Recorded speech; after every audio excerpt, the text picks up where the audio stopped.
Tahun-tahun paceklik. Assalamualaikum warahmatullahi wabarakatuh.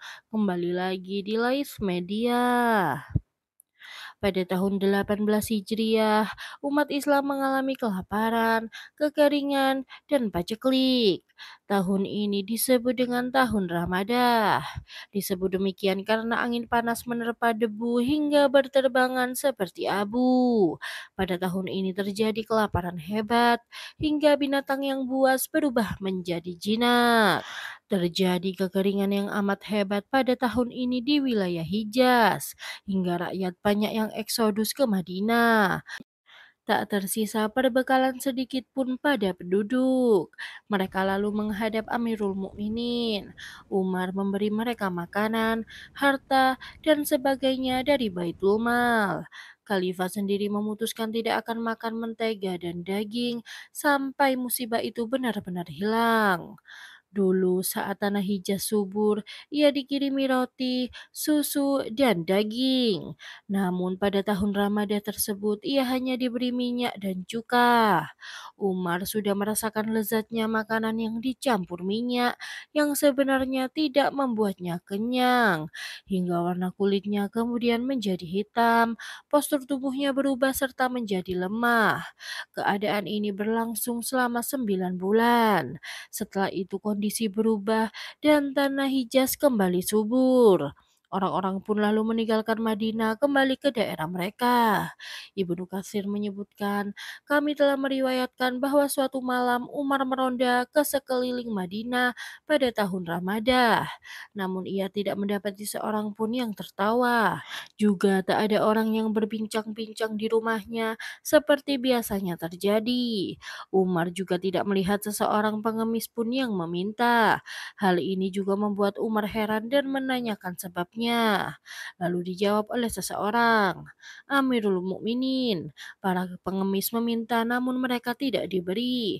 Mereka pun memutuskan untuk tidak meminta lagi. Semua manusia berada dalam kegelisahan dan kesempitan hidup. Mereka tidak berbicara dan juga tidak tertawa. Umar lalu menulis surat kepada Abu Musa al-Asy'ari di Basrah agar ia menolong umat Muhammad di Madinah. Saif ibnu Umar meriwayatkan dari para gurunya bahwa Abu Ubaidah datang ke Madinah membawa 4.000 hewan yang membawa makanan. Umar lalu memerintahkan makanan-makanan itu dibagi kepada penduduk sekitar Madinah. Usai pembagian, Umar diberi 4.000 dirham, namun ia enggan menerimanya.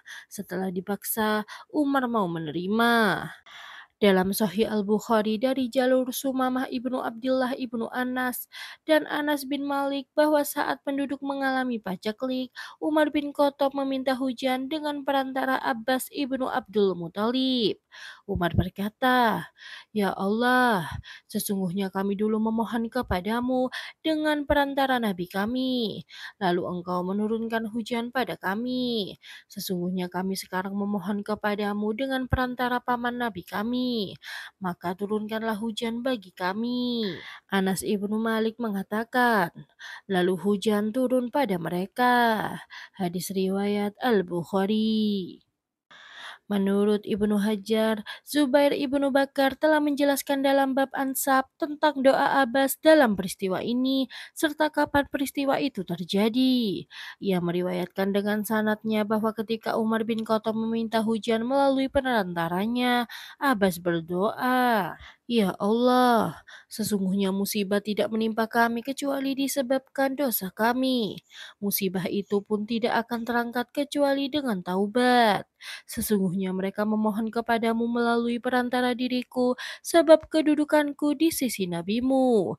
Dan inilah tanganku terpanjat padamu dengan dosa-dosa.